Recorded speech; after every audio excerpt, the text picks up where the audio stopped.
Bonjour à tous, bienvenue pour ce réupload de Petit Exo de colle numéro 24 où il s'agit de démontrer que l'ensemble des points rationnels de la sphère unité dans Rn est dense dans la sphère unité. Ok, alors qu'est-ce que la sphère unité déjà? Commençons par ça. Hop.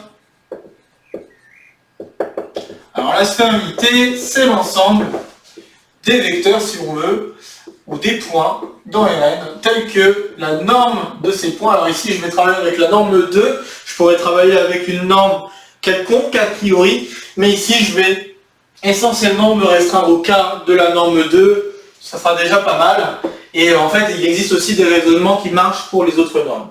Donc, tel que la norme 2 de ces points, c'est égal à 1. Donc voilà, ça c'est la sphère unité, et qu'est-ce que j'entends par point rationnel, donc les points rationnels de la sphère, et ben j'entends l'intersection entre la sphère et l'espace des points rationnels, donc des points coordonnés rationnels. Donc voilà ce que j'entends par sphère unité et point rationnel. Alors c'est un exercice qui ne peut pas vraiment être posé comme exo de colle, puisque ou alors il faut des sous-questions, hein, c'est-à-dire qu'on ne peut pas poser cet exercice comme ça de but en blanc, parce que on n'a pas, en tout cas en classe préparatoire, on n'a pas suffisamment d'outils pour répondre à cet exercice-là directement, mais avec quelques sous-questions, et c'est ce que je vais faire ici, je vais vous donner une trame qu'on va suivre. Avec quelques sous-questions, on va réussir à résoudre ce problème. Pour ceux qui ont déjà manipulé certaines notions liées à l'histoire de sphère, etc., peut-être qu'ils peuvent avoir une idée de comment on pourrait démontrer ça, et dans ce cas-là, je peux les inviter tout de suite à essayer de faire pause et de résoudre cet exercice avant que je ne dise quoi que ce soit. Mais quoi qu'il en soit, je vais vous proposer une résolution avec quelques sous-questions, et en répondant à ces quelques sous-questions, on va réussir à conclure ce que l'on veut. Ok. Alors c'est parti pour la résolution. Alors le premier point que nous allons attaquer, c'est quelque chose qui n'est pas très difficile, mais il faut quand même le faire, c'est de montrer que l'ensemble des points rationnels dans l'espace Rn est dense dans Rn. Alors n'hésitez pas à faire une petite pause pour essayer de redémontrer ou démontrer ça. Donc redémontrer si vous l'avez déjà fait avant, sinon démontrez-le, c'est pas quelque chose de difficile. Ok, donc pour démontrer ça, il suffit d'utiliser le fait que Q est dense dans R. Bon ça, je ne vais pas le redémontrer. C'est pas très difficile à faire, mais voilà, je vais utiliser le fait que Q est dense dans R. Et donc, si je me prends... donc pour montrer qu'un ensemble est dense dans un autre, ce que je peux faire, c'est prendre un élément dans le plus grand ensemble et montrer qu'il y a une suite d'éléments dans le plus petit ensemble qui tend vers l'élément que j'aurais choisi au départ. Donc, ce que je vais faire, c'est ça. Je vais prendre soit x dans Rn, x qui peut s'écrire x1 jusqu'à xn dans la base canonique. Ok. Et ce que je vais faire, c'est que je vais poser maintenant une suite de points. Donc, soit donc pour chacun des xi, je peux choisir une suite de rationnels qui tend vers xi. Donc, je peux dire soit disons yi k, une suite qui va dépendre de k, donc ça va être une suite rationnelle, c'est ça, une suite rationnelle, telle que il est yi k tend vers xi, pour k qui tend vers l'infini. Ok, donc ça je peux le faire grâce au fait que Q est dans R. Et maintenant que je fais ça, je vais poser y exposant k comme étant le vecteur donné par y1k jusqu'à ynk. Et cette suite de vecteurs, donc ça c'est une suite de vecteurs qui est dans Qn. Ok. Et cette suite de vecteurs, elle tend, quand k tend vers l'infini, vers x1, puisqu'on a tout fait pour. Donc voilà, c'est vraiment pas quelque chose de très difficile, mais bon voilà, c'est quand même une première étape qu'il faut entreprendre. Ok, donc ça c'est fait. Alors maintenant, la deuxième question, c'est il va falloir essayer d'utiliser la densité de Qn dans Rn en la projetant en fait sur la sphère. Donc il existe un moyen de faire un lien entre ce qui se passe dans Rn et ce qui se passe pour la sphère. Pour vous donner une petite idée de comment on peut faire la chose, imaginez, voilà, vous avez cette feuille-là, voilà, ok. Cette feuille-là représente par exemple R2. Ok. Pour se ramener à la sphère, grosso modo, l'idée c'est de prendre chaque coin, d'accord, de ce plan, et de les rassembler. J'essaye, bon là ça va pas vraiment faire une boule, mais ça, au moins ça donnera l'idée, de les rassembler en un seul point. Donc c'est-à-dire qu'on identifie tous les points qui vont vers l'infini, d'accord, et on les recompacte comme un mouchoir, si vous voulez, en un seul point. Et bien en faisant ça de manière plus intelligente que de le faire comme ça de manière un peu bourrine, hein, si je puis dire, eh bien on peut vraiment faire une bijection entre le plan R2 et la sphère. Donc la sphère, vous voyez que j'augmente d'une dimension, la sphère en dimension 3. Ok. Et pour cela, on va faire appel à ce qu'on appelle la projection stéréographique. Alors c'est ça le deuxième point que j'aimerais mentionner. Donc la projection stéréographique a vraiment pas mal d'intérêt en topologie, et en topologie algébrique pour être précis, stéréographique. Il peut y avoir beaucoup d'applications, notamment sur les questions d'homotopie, sur les espaces vectoriels, sur les espaces topologiques sur lesquels on travaille. Voilà, ça peut avoir pas mal d'intérêt de travailler ce genre de projection. Et cette projection, c'est vraiment quelque chose de pas si difficile à comprendre. Je vais vous le faire d'abord sur un dessin, et puis après on va donner une définition qui marchera pour n'importe quelle dimension. Donc, on va faire d'abord un cas de figure très simple. On va travailler avec R. Donc ce que je viens de dessiner, la droite ici, ça correspondrait à la droite réelle. Donc la droite réelle qui apparaîtrait dans R2. Ok.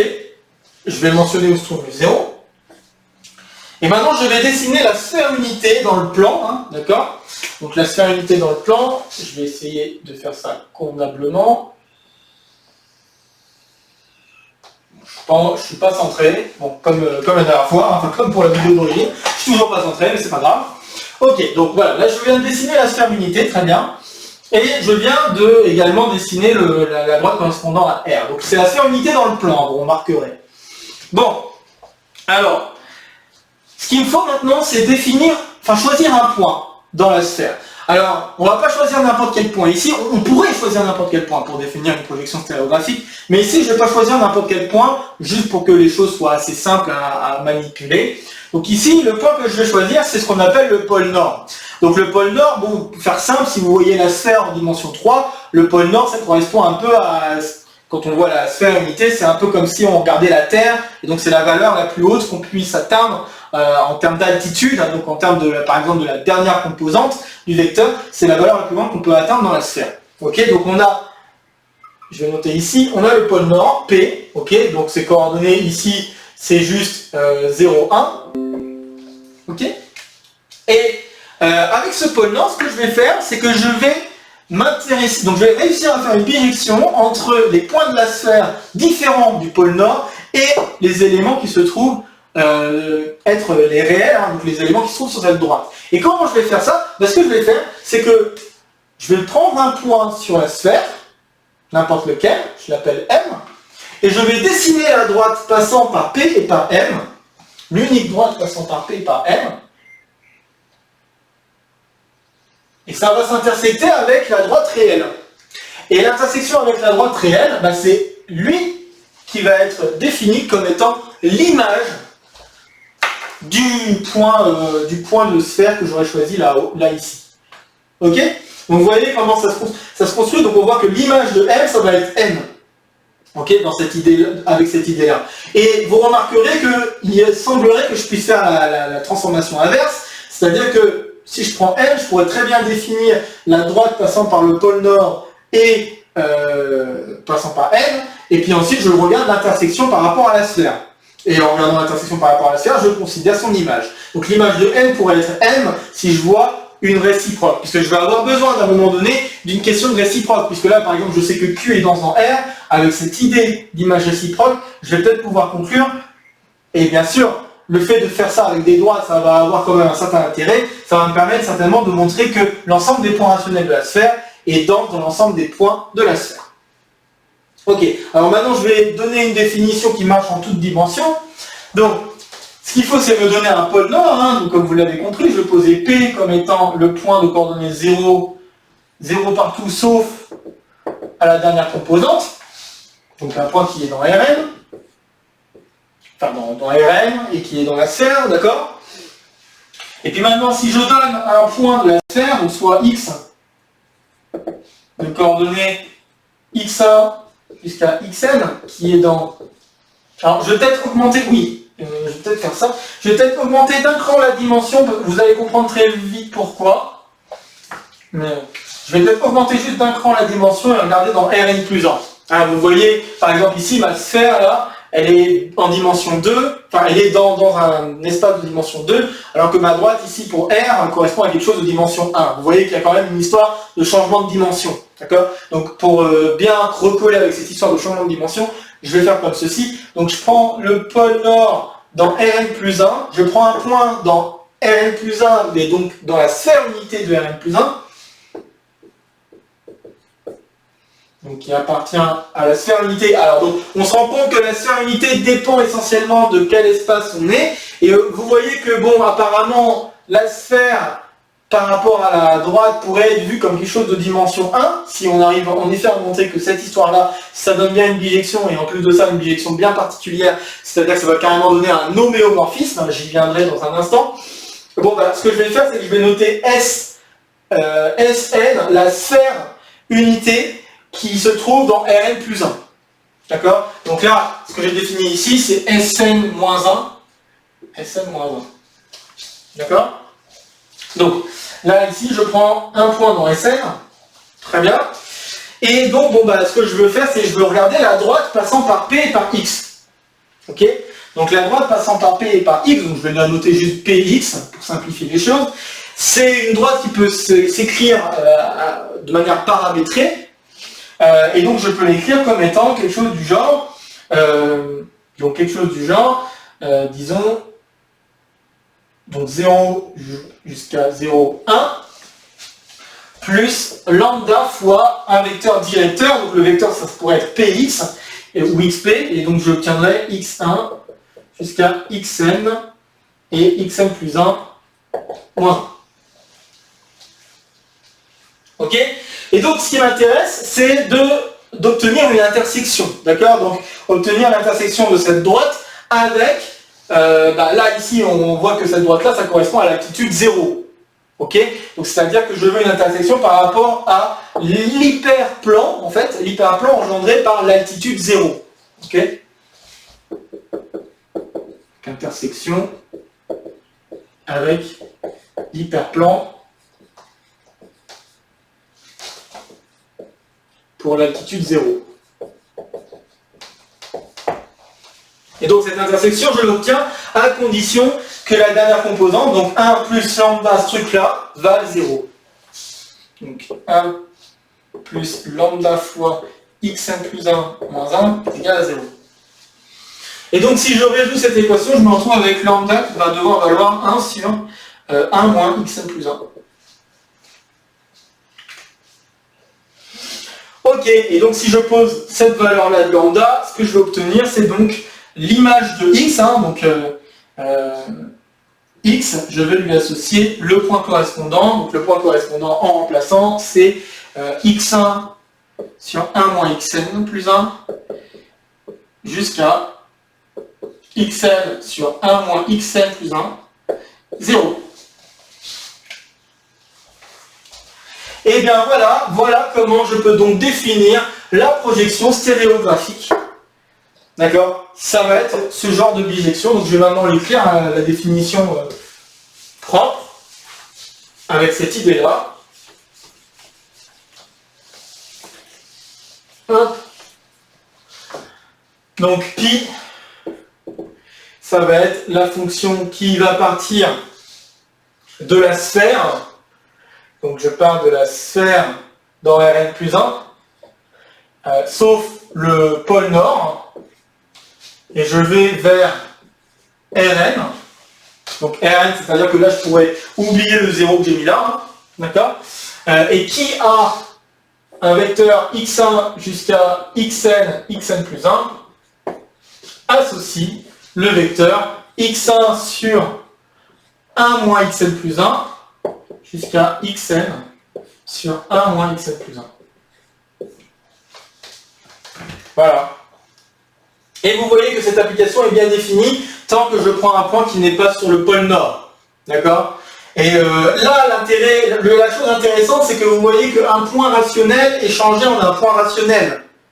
Et donc, si je montre que cette fonction est bijective, eh bien, sa réciproque va aussi changer un point rationnel en un autre point rationnel. Donc, un point rationnel de Rn va changer en un point rationnel de la sphère unité. Et ça, c'est intéressant. Et donc, la question que je vais poser maintenant, c'est d'essayer de montrer que pi est un homéomorphisme. Alors, c'est quoi un homéomorphisme? Alors, voilà la raison du re-upload. Donc, la dernière fois, quand j'ai parlé de cette définition, j'avais dit qu'un homéomorphisme, c'était une application qui est bijective et continue.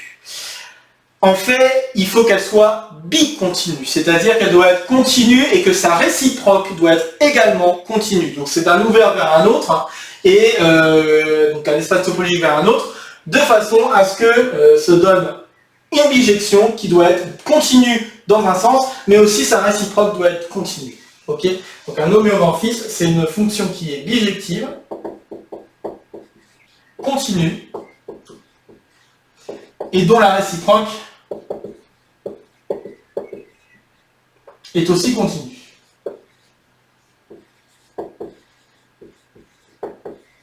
Il peut y avoir des choses très bizarres, hein. On peut très bien avoir des fonctions bijectives continues qui n'ont pas de réciproque continue. Il faut travailler avec des espaces topologiques peut-être un peu particuliers ou des applications un peu particulières.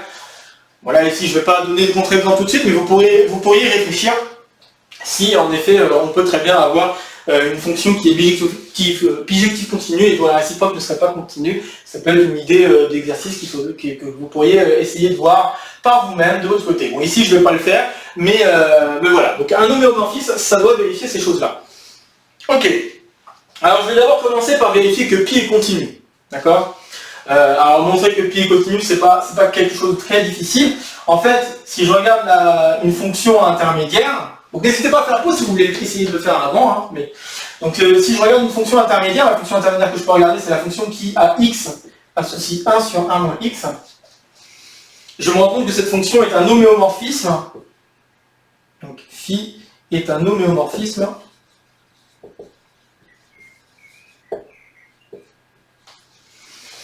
Alors c'est un homéomorphisme de... alors si je dis pas de bêtises... de 1 jusqu'à... Alors, on va peut-être pas faire de grosses bêtises, mais de 0... Ah oui, de moins 1. Ouais, c'est ça.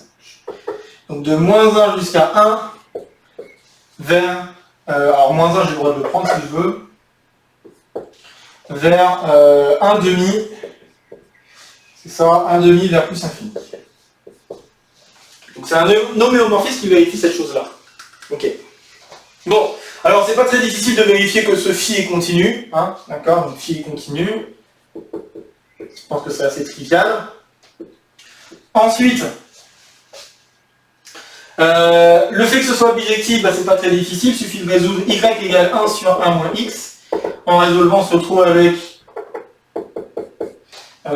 x qui est égal, alors il faut que j'inverse, donc ça fait 1 sur y égale 1 moins x. Et puis après, je mets le 1 de l'autre côté, je change le signe, donc je vais obtenir, alors que je dise pas de bêtises, donc 1 sur y, moins 1, je change le signe, donc ça va faire 1 moins 1 sur y. Ouais, c'est ça.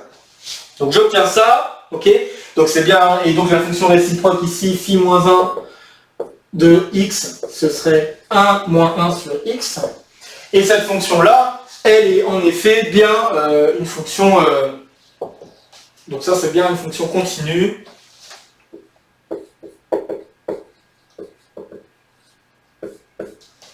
Ok. Et puis bon bah pour vérifier que les domaines correspondent bien, c'est pas très difficile. Si je prends, donc là on peut remarquer que la fonction qui est ici est une fonction qui est croissante, d'accord? Donc ça c'est une fonction qui est croissante. Et donc si je prends la valeur moins 1, j'obtiens bien moins 1 ici, ça fait 1,5. Ok. Et puis si je m'approche de 1, on voit que quand je m'approche de 1, je vais me rapprocher de plus infini, donc parce que je me rapproche de 0 par valeur positive. Donc voilà, donc tout va bien, j'ai bien ce phi qui est un mot homéomorphisme, c'est cool. Maintenant que je sais ça, je peux affirmer que pi est déjà continu et après bon faut y réfléchir encore un peu, mais on va pouvoir obtenir une réciproque, etc. Bon, d'abord je vais déjà dire que pi est continu.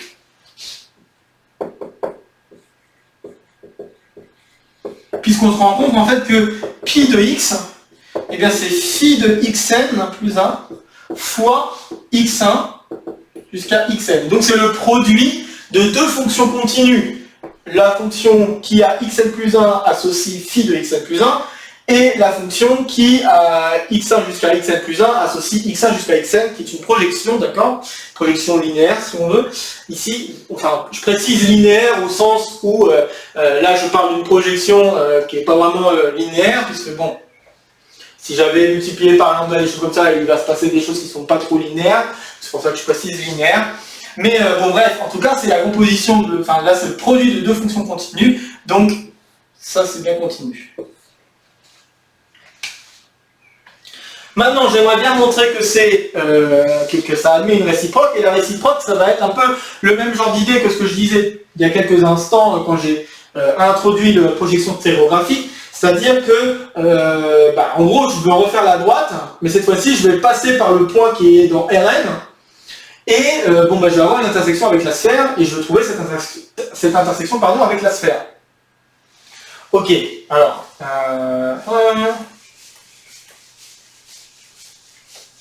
donc là, je vais faire l'opération inverse. Alors, l'opération inverse, c'est la suivante. Donc j'ai toujours mon pôle nord, donc je vais définir qui, donc définissons qui comme ci suit. Donc l'idée est la suivante, je vais prendre un élément qui est dans Rn, je le plonge dans Rn plus 1, dans l'hyperplan en fait, d'altitude 0. Ok, bon, jusque là tout va bien. Et puis ensuite, je vais regarder à nouveau la droite, donc je vais prendre la droite, PY, si vous voulez, donc ce Y qui est Y tilde ici, si je veux être plus précis. Donc je vais regarder la droite PY, et la droite PY, qui c'est encore une droite paramétrée, je peux l'écrire comme le passage au pôle nord, plus lambda fois ce point-là, donc Y1 jusqu'à YN 0. Ok, et maintenant je veux une intersection avec la sphère, d'accord? Donc là je veux une intersection avec la sphère.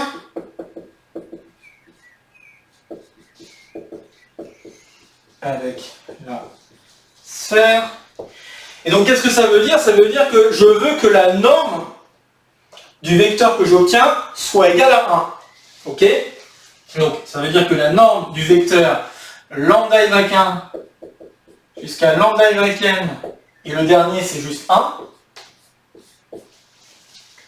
Donc je veux que la norme de ce truc-là vale 1. Donc la norme 2, je répète. Je pourrais encore une fois travailler avec d'autres normes. C'est là où on va voir essentiellement la différence concernant la définition de la norme. C'est essentiellement là. Donc là, là, je travaille avec la norme 2, donc je l'écris comme ça. Alors, évidemment, avec la norme 2, normalement, il y a une racine carrée qui devrait traîner.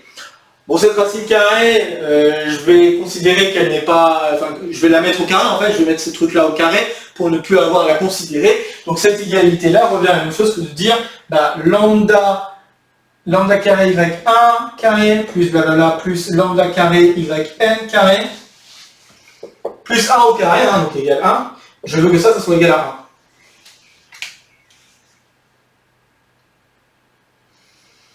1. Alors, je suis en train de me demander... Oui, ah oui, voilà, c'est ça, j'ai fait une bêtise. Ok, excusez-moi. Donc ici, je vais prendre la direction. C'est bien ce que je me disais, il y a un truc qui ne va pas. Donc, je vais prendre la direction. C'est ça qui ne va pas. Je devais prendre la direction correspondant à prendre le vecteur y tilde et p. Donc là, en faisant la différence, normalement, il devrait avoir un moins 1 ici. C'est mieux. Et donc, bon, bah, là, le vecteur que je suis en train de regarder, c'est plutôt 1 moins lambda. Voilà, et donc ça change un peu ici, ça devient 1 moins lambda au carré égal. Je suis en train de dire, il y a un truc qui ne va pas, ça ne devrait pas faire 0, là c'est mieux, donc là l'erreur elle était ici, ok. Je prends la direction correspondant au vecteur donné par P et Y tilde, ok. Ok, bon, alors maintenant j'ai ça, et puis bon, bah, je vais résoudre afin de connaître la valeur de lambda. Donc j'efface un peu. On a la définition de pi, donc c'est bon.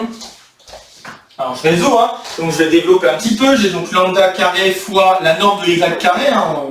On voit la norme de y ressortir. Voilà. Plus 1 moins 2 lambda, plus lambda carré. Et ça, je veux que ça soit égal à 1. Donc là, j'ai développé l'identité remarquable. Le 1 se simplifie. Ok. Et puis bah là j'ai deux choix possibles, hein. Soit lambda vaut 0, mais lambda vaut 0, bah, ça veut dire que je suis le pôle nord, mais je ne veux pas être le pôle nord, donc ça va pas être possible. Donc soit lambda égale 0 et ça amène au pôle nord, donc non, soit lambda est non nul, et dans ce cas là je peux tout diviser par lambda, j'obtiens alors lambda fois la norme de y 2 au carré plus 1, d'accord, le plus 1 vient de là, est égal à 2. Donc le 2 lambda qui est divisé par lambda, puis je le mets de l'autre côté, hein, ça donne 2. Et ensuite, bah, j'obtiens que lambda, c'est donc égal à 2 sur la norme de y carré, hop, plus 1. Ok, et donc, bah, l'application réciproque serait la suivante. Je vais l'écrire. Et on va vérifier juste dans un sens le pourquoi c'est bien l'application réciproque. Donc ici l'application qui, ça serait l'application qui va de Rn vers la sphère unité sauf le pôle nord, qui a y1 jusqu'à yn associe. Donc je dois associer lambda fois y1, donc ça va faire 2y1 sur norme de y, alors je me permets de plus préciser la norme 2 de y1. Donc norme de y au carré plus 1, 2 fois y2 sur la norme de y carré plus 1, etc. Le dernier, l'avant-dernier, 2 fois yn sur la norme de y au carré plus 1, et enfin, donc le dernier c'est 1 moins lambda, donc ça fait 1 moins 2 sur norme de y carré plus 1. Voilà, donc on a fait tous les calculs de façon à ce que ce point-là soit bien un élément de la sphère différent du pôle nord. Et donc on va maintenant reste à vérifier est-ce que qui et pi sont bien réciproques l'une de l'autre. Alors on peut vérifier tout de suite que qui est bien continu, hein, est bien défini et continu, hein, peu importe la valeur du vecteur y, déjà dans un premier temps, ce calcul je peux toujours le faire parce que je divise toujours par un nombre qui est plus grand ou égal à 1, donc ça pas de problème. Maintenant le fait que c'est continu, bah, parce que je sais déjà que faire la division par norme de y au carré plus 1, ça je sais que c'est quelque chose qui est continu, donc remplacer une coordonnée par un truc comme ça, c'est continu. Je pense que bon voilà, c'est quelque chose de pas très difficile de se rendre compte que ça, cette application-là est vraiment une application continue. Je vais peut-être pas faire ça tout dans le détail, mais on voit que ça ressemble beaucoup à quelque chose qui était comme au-dessus. On voit qu'il y a quelque chose que je peux mettre en facteur qui est lié à 1 sur x plus 1, et 1 sur x plus 1, c'est quelque chose qui est continu, enfin bref. Voilà, c'est pas très difficile. Je vais me permettre juste ici de dire que qui est continu, sachant que c'est quand même quelque chose qui n'est pas très difficile à vérifier, un peu du même genre que de vérifier que qui est continu. Voilà, c'est vraiment pas quelque chose de très difficile ici. Hein. Bon. Et remarquez encore une fois hein, que là, si je prends un point rationnel, son image, c'est bien un point rationnel. Puisque là, je fais des normes. Là, ici, la norme de y, je fais une somme de carré des coordonnées de y. C'est donc un rationnel. Plus 1, c'est un rationnel. Et je fais des quotients ensuite entre des rationnels. Donc oui, je fais bien une... Je sous-entends ici que je suis en train de faire une espèce de bijection aussi de rationnel à rationnel. D'accord? Bon. Très bien, alors ça c'est bon, et maintenant je vais montrer que qui et pi sont réciproques l'une de l'autre. Alors je vais essentiellement le faire dans un sens, je vais déjà montrer que si je fais pi rond qui, ça donne l'identité. Alors j'ai x qui est dans la sphère, très bien, donc si je fais pi rond qui de x, je me retrouve à faire qui de x1 sur 1 moins xn plus 1, jusqu'à xn sur 1 moins xn plus 1. Ok. Et puis ensuite, si je veux faire qui, je vais me retrouver avec donc 2 fois x1 sur 1 moins xn plus 1, divisé par, je vais l'appeler grand X, cette histoire de norme. On a la même chose jusqu'à xn, donc 2 fois xn sur 1 moins xn plus 1 divisé par grand X. Et après, il y a le dernier, donc 1 moins 2. Donc 1 moins 2 sur, là c'est grand X, hein, donc c'est le grand X que je veux éviter d'écrire, donc je mets grand X ici, divisé par grand X. Ok. Alors je vais effacer un petit peu maintenant. Je vais m'intéresser à ce que vaut vraiment grand X. Ok. Alors voyons ce que vaut ce grand X. Alors grand X c'est la norme. Donc c'est la norme des x1 sur 1 moins xn plus 1 jusqu'à xn sur 1 moins xn plus 1. C'est la norme de ce truc-là, au carré plus 1. Bon, la norme 2 au carré, bon là je vois déjà qu'il y a quelque chose que je peux mettre en facteur, je le mets tout de suite, ça fait 1 sur 1 moins xn plus 1 au carré, ça, tout va bien. Je vais peut-être changer de feutre parce que ça commence à faiblir. Et ensuite, je me retrouve avec la somme des xi carrés, hein, on voit ça apparaître, hein, donc je me retrouve avec la somme des xi carré, i allant de 1 à n. Le tout plus 1. Ok? Bon, sauf que, faut pas oublier, le x que j'ai choisi au début, c'est un élément qui se trouve sur la sphère unité. D'accord? Donc, comme c'est sur la sphère unité, ça veut dire que la norme, donc la somme des xi carrés, avec i allant de 1 jusqu'à n plus 1, ça fait 1. Là, je vais jusqu'à n. Donc, je suis pas très loin. Donc, en fait, le résultat ici, c'est 1 sur 1 moins xn plus 1 au carré, fois 1 moins xn plus 1 au carré. Donc, ce qui me manque comme terme pour que cette somme vale 1, c'est le terme xn plus 1 au carré, là. Le terme xn plus 1 au carré. Ensuite, j'utilise une petite identité remarquable. A au carré moins b au carré, c'est a plus b fois a moins b. Donc là, c'est 1 moins xn plus 1 fois 1 plus xn plus 1. Il y a 1 moins xn plus 1 qui va se simplifier avec un 1 moins xn plus 1 qui est ici. Donc je me retrouve avec 1 plus xn plus 1 sur 1 moins xn plus 1. Et j'oublie pas le plus 1 qui traîne. Et maintenant, je mets sous le même dénominateur et je me rends compte que j'obtiens 2 sur 1 moins xn plus 1. Parce qu'en mettant sous le même dénominateur, on a 1 plus 1, mais on a aussi xn plus 1 moins xn plus 1, donc ça se simplifie. Ok. Bon, alors par conséquent, on voit qu'il y a beaucoup de choses qui se simplifient dans ce calcul. Hein. Donc là, notamment, on arrive à retrouver tout de suite. Donc on arrive à retrouver tout de suite. Donc on arrive à retrouver tout de suite x1 jusqu'à xn. C'est assez direct, d'accord? Il me reste juste le dernier. Et donc pour le dernier, il faut faire un petit peu de calcul. Donc là, le 2 va se simplifier avec le 2 qui est ici. Je vais me retrouver avec du 1 moins xn plus 1 divisé par 2 sur 1 moins xn plus 1. Est-ce que c'est correct?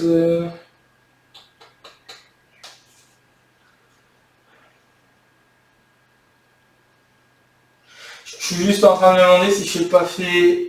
Oui, donc oui, voilà, c'est ça. J'ai fait une petite bêtise, puisque le dernier terme, c'était... Oui, c'est bien ce qui me semblait. Donc il n'y a pas divisé par grand X ici. C'était bien 1 moins 2 sur grand X. Si je suis la formule que j'ai écrite ici, hein, j'ai 1 moins 2 sur la norme de y carré plus 1. D'accord? Donc j'étais en train de me dire, il y a un truc qui n'allait pas. Donc là, maintenant ça va mieux. Le 2 se simplifie, je m'en trouve bien avec 1 moins xn plus 1, en simplifiant un petit peu. Déjà, il y a 2 qui simplifient, puis j'inverse. Et les 1 se simplifient, j'obtiens bien xn plus 1. Donc c'est gagné. Ok, donc j'ai réussi à montrer que qui rompt pi, pas pi rompt qui d'ailleurs, parce que je me suis trompé sur le sens, mais c'est pas grave, qui rompt pi, ça donne bien. Donc ça donne bien l'identité sur la sphère. Alors bon, si je faisais les calculs dans l'autre sens, donc là je vais l'affirmer, mais il s'agit d'un calcul un peu similaire à celui que je viens de faire. De même, pi rond qui de y donnera y. Et donc c'est gagné, on a bien affaire à une fonction pi qui est en effet un homéomorphisme. Donc pi est continu, et qui et pi sont réciproques l'une de l'autre. Bon voilà, maintenant qu'on a cette application-là, j'affirme qu'on peut conclure que l'ensemble des points rationnels de la sphère est dense dans l'ensemble des points de la sphère. Alors, je vais passer un petit peu. Ok. Et vous remarquerez que, voilà, comme je l'ai dit, si je prends un point rationnel ici, j'ai un point rationnel ici et inversement. D'accord? Bon là, à vrai dire, j'ai plus forcément besoin de ces applications-là. J'ai juste à avoir en tête que l'image d'un point rationnel, c'est un point rationnel, et c'est un réciproque aussi. Donc, je vais effacer ça, et maintenant on va montrer le résultat voulu.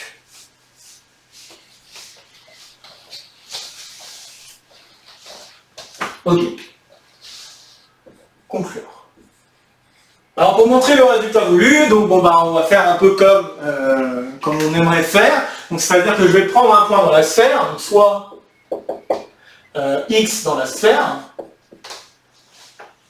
Alors il y a deux cas de figure. Soit x c'est directement le pôle nord. Donc, si x c'est p, on conclut direct. On conclut. Il suffit de prendre comme suite la suite constante égale au pôle nord. Rien de spécial.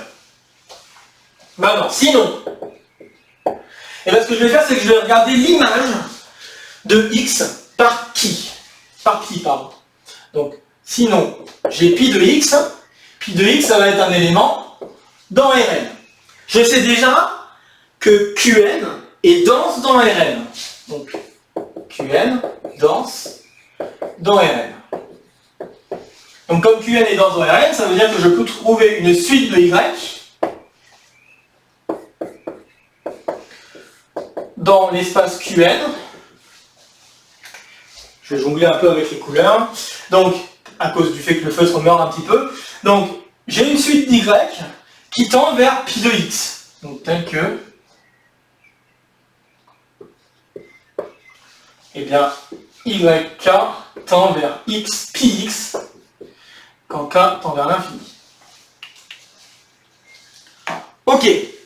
Alors maintenant, je vais faire une réciproque, donc je vais appliquer qui. Ok. Alors si je regarde maintenant qui de YK, eh bien là, il y a deux avantages à regarder cette chose. C'est que d'une part, comme je l'ai expliqué à quelques reprises, l'image d'un point rationnel de la sphère par pi donne un point rationnel dans Rn, et l'image par qui d'un point rationnel dans Rn donne un point rationnel dans la sphère de Rn plus 1. Ok. Donc qui de YK, c'est un élément qui est dans Sn inter Qn plus 1. Je rappelle, Sn, c'est la sphère unité dans l'espace de dimension n plus 1. Ok. Je l'ai écrit Sn parce que on voit qu'il y a une bijection grâce à ce pi et ce qui, on voit qu'il y a une bijection qu'on peut faire entre Rn et Sn. D'accord? C'est pour ça que c'est le même indice. Très bien. Et puis on peut se poser la question maintenant, qu'est-ce qui se passe si je fais tendre K vers l'infini? Et bien si je fais tendre K vers l'infini, étant donné qu'on a montré que Ki était continu, en tout cas on a affirmé que Ki était continu, et j'affirme également que c'était pas très difficile de vérifier que Ki était continu, c'était vraiment quelque chose, un argument assez similaire à ce qui se passait pour Pi, d'accord? Donc voilà. Comme Ki est continu, ça tend vers Ki de pi de x. Et Ki de pi de x, on l'a calculé tout à l'heure, hein, c'est le calcul que j'ai fait tout à l'heure, ça me donne x. Et ça c'était un élément de la sphère. C'est gagné, hein. Donc qu'est-ce que j'ai réussi à faire? J'ai réussi à montrer que je peux trouver une suite d'éléments de points rationnels dans la sphère qui tend vers le point de la sphère que j'aurais choisi au préalable. C'est gagné. Je viens de montrer que, en effet, l'ensemble des points rationnels de la sphère est dense dans l'ensemble des points de la sphère. Bon voilà, donc c'est un exercice vraiment très intéressant, hein, cette idée de points rationnels par rapport à la sphère. Donc vous avez déjà pu voir pour certains d'entre vous que cet exercice-là avait vraiment un gros intérêt pour démontrer ensuite l'exode-code qui suivait cet exercice-là, notamment le fait de montrer que ON de Q est dense dans ON de R. Vous avez pu voir ça, et donc bon voilà. Alors il y a quelque chose que j'avais oublié de dire aussi sur la vidéo d'origine, et je vais le dire maintenant. On aurait pu prouver ce résultat autrement en utilisant des choses liées à un espace projectif.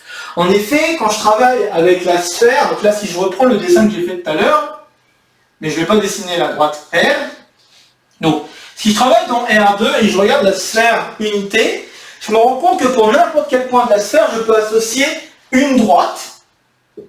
Donc là, si je prends ce point-là, je peux donc associer la droite passant par ce point et par l'origine, et je me rends compte qu'il va y avoir une identification qui va être possible, d'accord?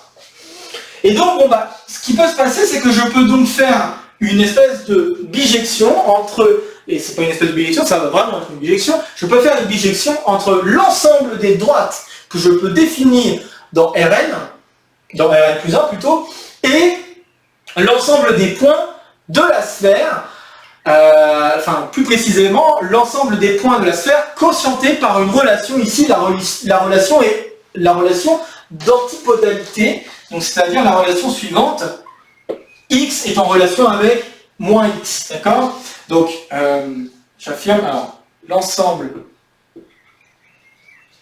des points de la sphère quotientés par la relation antipodale, ça s'appelle comme ça, cette relation. Donc, c'est-à-dire que si j'ai deux points qui se trouvent aux antipodes, alors elles sont en relation. Voilà. Et j'ai une bijection entre ces points-là et les droites, donc l'ensemble des points et les droites. Passant par 0, hein, donc les droites vectorielles, de Rn plus 1, donc de la sphère Sn, d'accord, quotientée par. Donc c'est-à-dire que ce que je peux faire, c'est, j'oublie en gros, hein, pour faire très simple, quasiment je suis en train de couper mon disque en deux, et puis en ayant coupé mon disque en deux, j'ai pas tout à fait fini parce qu'il y a encore des relations antipodales qui peuvent apparaître sur un des bords, donc ça veut dire que je garde un bord, mais je ne garde pas l'autre bord, donc il y a des choses aussi qui apparaissent là-dessus, mais bref. Et en fait, étudier ce genre de choses et se ramener à des droites vectorielles dans Rn plus 1, c'est en fait ça qu'on appelle l'espace projectif.